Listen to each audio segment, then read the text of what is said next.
As a warning, before this video begins, there are strobes. There are strobing lights, flishy, flashy lights that might make you sick or cause you to have an epileptic seizure. So if you can't handle strobing lights, please turn this video off immediately because, seizures suck and I'd rather you not get one. So, cool. You've been warned. Here's the video.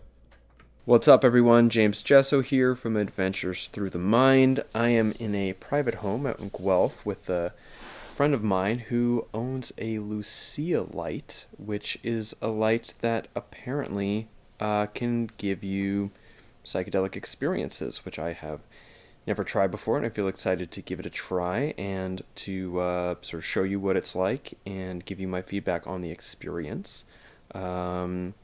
And I'm actually going to ask this friend of mine to give us a rundown about the light here in about 5 seconds. But first, please subscribe to the YouTube channel. Much appreciated. Typically, I produce long-form content in the form of interviews and podcasts. But alternatively, I also have a shorter clips channel at Mind Clips that clips out pieces of the podcast for you to check out. And more shareable. Anyways, let's check in now with the person who owns this light, Jameson. Why don't you... What's up, man? Tell us about your light. How are you?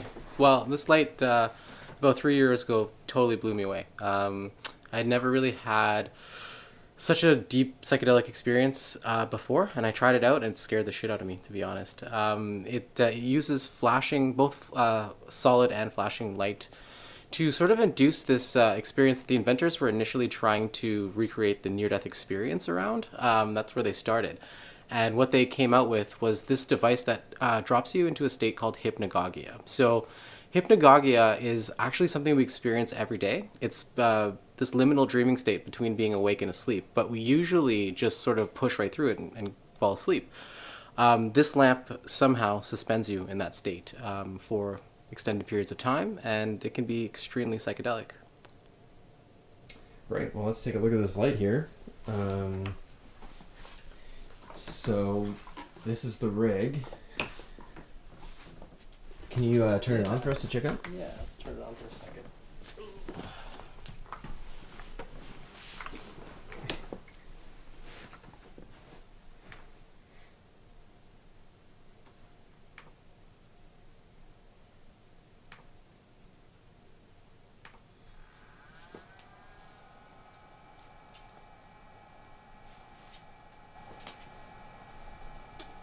Yeah, so most programs typically oscillate between flashing and solid states, kind of like almost like a journey. When you're on psychedelics, I find that there's lulls and peaks and valleys, and the light kind of tries to mimic those as well. There's a couple things about it that I'd say make it psychedelic. For me, the psychedelic experience I can break down into two main phases. So I'd say there's one that's more about visuals, the visual landscape, what's going on there, and a lot of people compare that to DMT, ayahuasca, and occasionally LSD. That's where we get most of the comparisons visually. The other aspect to psychedelic experience, I think, has more to do with feelings, and interestingly enough, you get those as well with the light. These sense of feelings of oneness, connectedness, this odd sensation of feeling at home or in a safe place.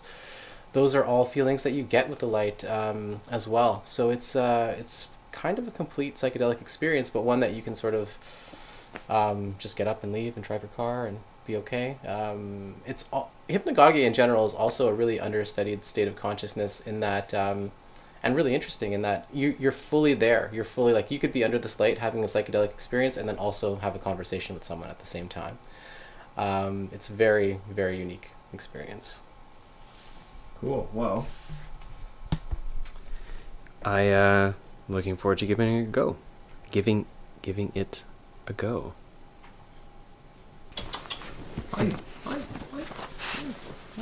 You're gonna come trip out on some light with us too? It's like it's a nice like journeying instrumental. It's right there, yeah.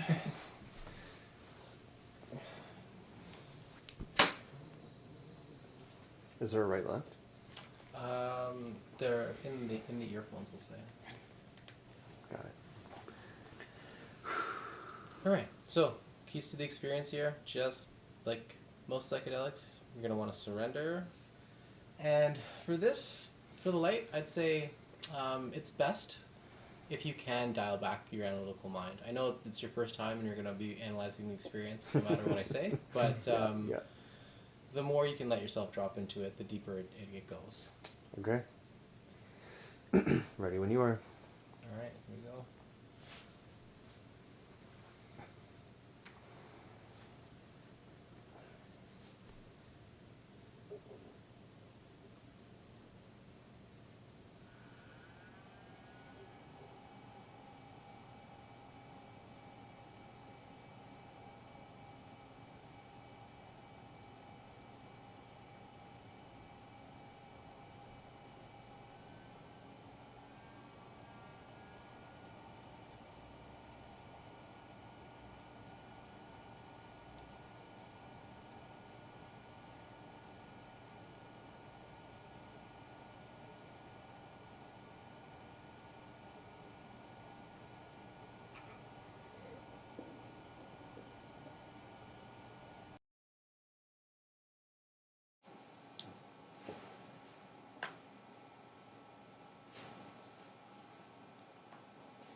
Welcome back.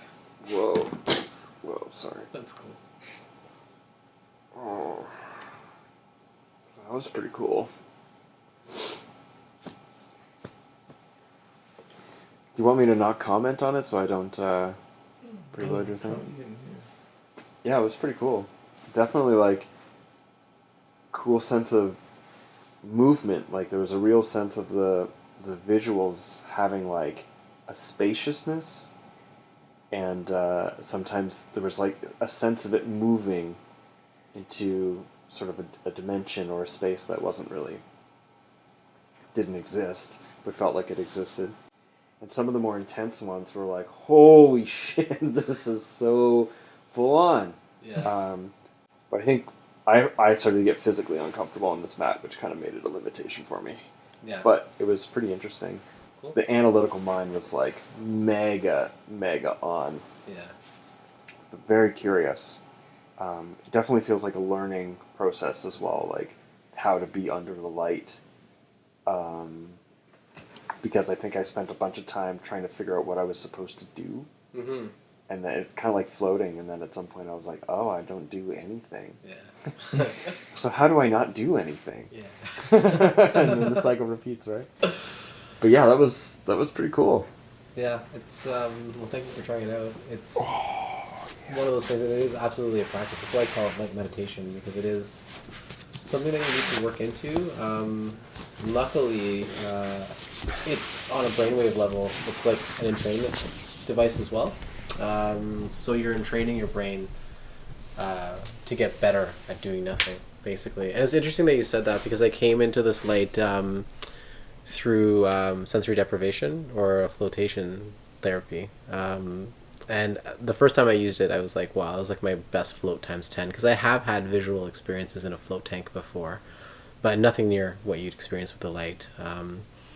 So that's what I really loved about floating, is that introspection and that mastering of nothing, like just like literally mastering doing nothing, which is kind of what I find to be the most interesting part of meditation in general. So, yeah.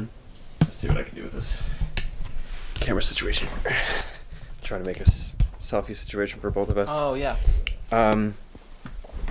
Yeah. So, I actually definitely kind of found that as well. Like I thought about my float tank experiences. Yeah. And that's sort of like, oh, like this is kind of like floating, but way more visually interesting. So it's like floating is like sensory deprivation. Then I hit into some other state where this was like almost like visual sensory overload. Right. I think I would have maybe preferred different music for myself. Yeah. Just because it That's was like, I was doing all this planning of how I could optimize this experience so I could go even deeper. Yeah. And then I'd be like, well, no, I'm not in it because I'm too busy thinking about it. Yeah. But yeah, it was good. Cool. Glad you liked it. Yeah, the music can definitely influence the session for sure. I think next time I'll queue up some psytrance for you. I was gonna say, maybe if you just went straight to the really intense stuff and just put on like Dark Side, then I actually honestly didn't even like psytrance until I bought this light. And then I was like, everyone was like, oh, you have to do it with psytrance. And I was like, okay, let me give it a shot. And then that hooked me. I was like, whoa, I like psytrance all of a sudden. Yeah, it's a bit of a cliche to be a psychedelic person that loves psytrance, but there's a reason for it. All right, so I'm going to check out of this video, and then the next bit you're going to see is me a few hours later basically debriefing and following up with how I feel now after a few hours later. Plus a friend right over here whose turn it is to go under the light. So this is actually about a week and a half after I didn't, holidays and all the rest, I didn't get time to follow up immediately that afternoon. My experience with it now in hindsight was quite underwhelming, and I think it was because I had a lot of priming. A lot of people spoke very highly of the light. Sorry, the way I said that just sounded funny. People spoke very highly of their light experiences with the Lucia light and saying everything from it's like DMT to it's like MDMA to whatever number of other things people have claimed it to be. And despite my effort to go in with low expectations, I ultimately just did not come in with low expectations. I obviously came with high ones, and I was a little underwhelmed. That said, it was pretty cool. There was moments where I felt like, whoa, this is really intense. And there were definitely moments where I was just blown away by how beautiful the colors were, like unbelievably beautiful colors and patterns, but nothing even close to a sense of being in a psychedelic experience. Now, I had commented before that it might be a learning process, like floating, like ultimately it's doing nothing, but it takes time to learn how to do nothing so you can experience the something of doing nothing. And so, my review of this is definitely open because I'd like to explore it maybe a bit more with lower expectations because there might be something to explore there. Although, like, somatically, I didn't go places that felt anything like psychedelics. I went places that feel familiar with sort of 20 minutes of meditating, nothing out of the ordinary there.